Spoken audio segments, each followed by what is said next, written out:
بسم اللہ الرحمن الرحیم۔ بھارت کے 4 سفر، اس کا حصہ دوم اور اس کتاب کی دوسری قسط۔ دہلی سے آگرہ براستہ متھورا۔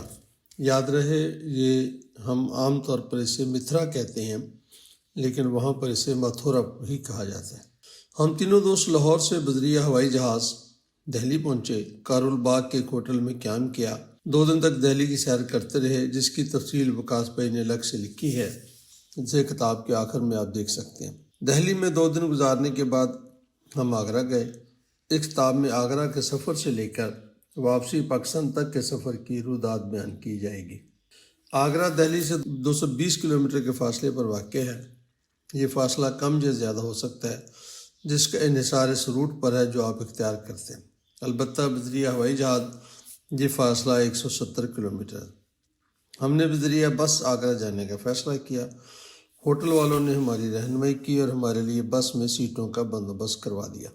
بس نے سورج نکلنے سے پہلے روانہ ہونا تھا، اس لیے ہم صبح صبح، جسے کہتے ہیں منہ اندھیرے ہی، بس کے اڈے پر پہنچ گئے اور 4 گھنٹے کے سفر کے بعد آگرہ پہنچ گئے۔ اس سے پہلے کہ میں سفر کی کہانی سناؤں، میں چاہتا ہوں کہ دہلی کے ارد گرد موجود علاقوں کا ایک مختصر تعارف آپ کی خدمت میں پیش کروں۔ ہمیں ایک مرتبہ دہلی میں واقع پنجاب ہوٹل جانے کا موقع ملا، جس کا تفصیل سے تذکرہ میں بھارت کے تیسرے سفر میں کروں گا۔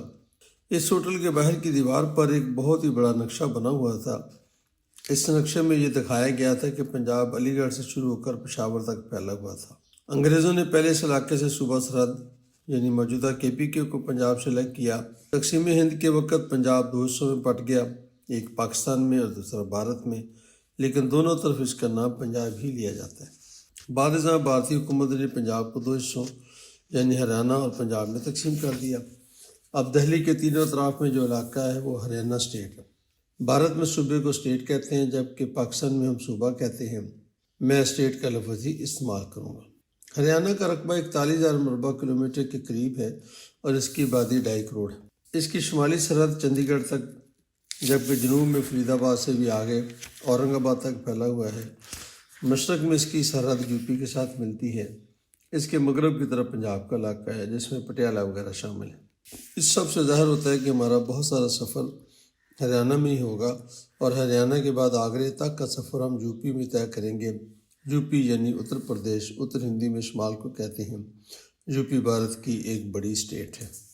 ہم جیسے ہی بس میں بیٹھے، ہمیں ایک دلچسپ منظر نظر آیا، منظر دیکھنے کو ملا جس سے ہم آنکھیں چرا نہ سکے، اور وہ سارا دن ہماری نظروں کے سامنے رہا۔ وہ منظر ہم سب کے لیے بہت ہی حیرانی کا باعث تھا اور بہت حد تک قابل افسوس بھی۔ بعد ازاں جب ہم نے کچھ لوگوں سے اس بات کا تذکرہ کیا تو ان کا کہنا تھا کہ یہ ایک عام سی بات ہے۔ واقعہ یوں ہوا کہ ہمارے سامنے والی سیٹ پر 6.5 فٹ قد کا اور بڑے باریک برکم جسم کا مالک ایک عرب، ایسا ہم نے شکل و صورت دیکھ کر اندازہ لگایا۔ بعد میں ہماری آپس میں بات چیت بھی ہوئی تو ہمارا اندازہ صحیح ثابت ہوا۔ آ کر بیٹھا اور اس کے ساتھ ایک کمزور سی دبلی پتلی لڑکی بھی آ کر بیٹھ گئی۔ بھائی صاحب کی عمر کوئی 60 سال سے اوپر ہوگی، اور ہمارے خیال میں لڑکی کی عمر 20 سال سے بھی کم تھی۔ وہ دونوں آپس میں انگریزی میں بات کرتے تھے اور آگرہ سیر کے لیے جا رہے تھے۔ ایک گروپ میں ہونے کی وجہ سے ہم نے سفر بھی اکٹھے کیا اور آگرہ میں وقت بھی اکٹھے گزارا، بلکہ ایک جگہ پر انہوں نے عمر فاروق سے یہ بھی کہا کہ وہ ان کی تصویر بنا دے۔ عمر نے ان کی میاں بیوی کی تصویر بنائی۔ یہ بات ہمیں بہت عجیب سی لگی کہ یہ سب کیا ہے۔ دہلی میں کچھ لوگوں نے بتایا کہ عرب ممالک سے بڑی عمر کے لوگ 3-4 ماہ کے لیے بھارت آتے ہیں۔ اس دوران وہ کسی نوجوان لڑکی سے شادی کرتے ہیں، جاتے ہوئے طلاق دے جاتے ہیں اور ساتھ ہی بہت سارے پیسے بھی دیتے ہیں، جس سے وہ لڑکی اپنی اگلی شادی کے لیے جہیز وغیرہ کا بندوبست کر لیتی ہے۔ اس طرح اس لڑکی کی دوبارہ شادی آسانی سے ہو جاتی ہے۔ اس کام کے لیے بے شمار غریب لڑکیاں ہر وقت تیار ہوتی ہیں۔ یہی معاملہ ان بھائی صاحب کا بھی تھا۔ اس واقعے کی تفصیل آج تک یاد ہے، حالانکہ اس بات کو 20 سال گزر چکے، لیکن کیا کریں، کچھ واقعات ایسے ہوتے ہیں جو بلائے نہیں بھولتے۔ یہ ٹھیک ہے یا غلط، میں اس کا فیصلہ تو نہیں کر سکتا، لیکن اتنا تو کہہ سکتا ہوں کہ یہ مجھے مناسب نہیں لگا۔ نوئیڈا بھارت کا پہلا اسمارٹ سٹی۔ اس سفر سے 4 سال قبل یعنی 1996 میں جب میں بھارت میں آیا تھا تو میرے پاس صرف دہلی کا ویزا تھا۔ دہلی کے جنوب مشرق میں 25 کلومیٹر کے فاصلے پر new Okhla industrial development authority Noida شہر واقع ہے۔ رنبیر سنگھ مانگڑ صاحب کا دفتر بھی اسی علاقے میں تھا۔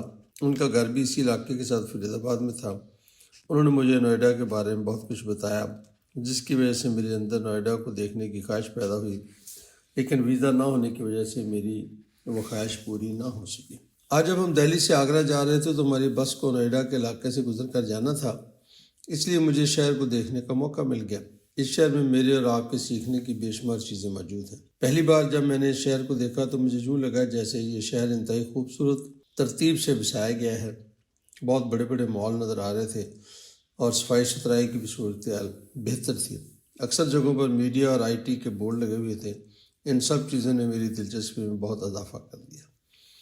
پرانی دلی کے جنوب میں واقع یہ شہر بالکل ہی مختلف تصویر پیش کر رہا تھا۔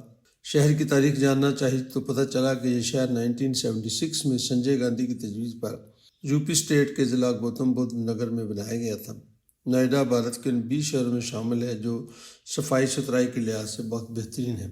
اس شہر کو بناتے وقت یہ سوچا گیا تھا کہ یہ ایک سمارٹ سٹی ہوگا۔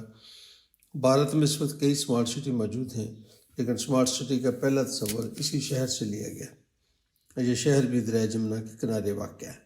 جہاں اس علاقے کا سب سے بڑا بوٹینیکل گارڈن بھی ہے۔ گریٹ انڈیا پیلس کے نام سے بھارت کا بہت بڑا شاپنگ مال بھی اسی شہر میں واقع ہے۔ اس وقت شہر کی آبادی 5 لاکھ سے زیادہ تھی، اب تو اور بھی زیادہ ہو گئی ہوگی۔ دلچسپ بات یہ ہے کہ یہاں پر تعلیم کی شرح 90% ہے، جبکہ پورے بھارت میں شرح 70% کے قریب ہے۔ اس علاقے میں قائم زیادہ تر دفاتر کا تعلق میڈیا اور سافٹ ویئر ہاؤسز سے ہے۔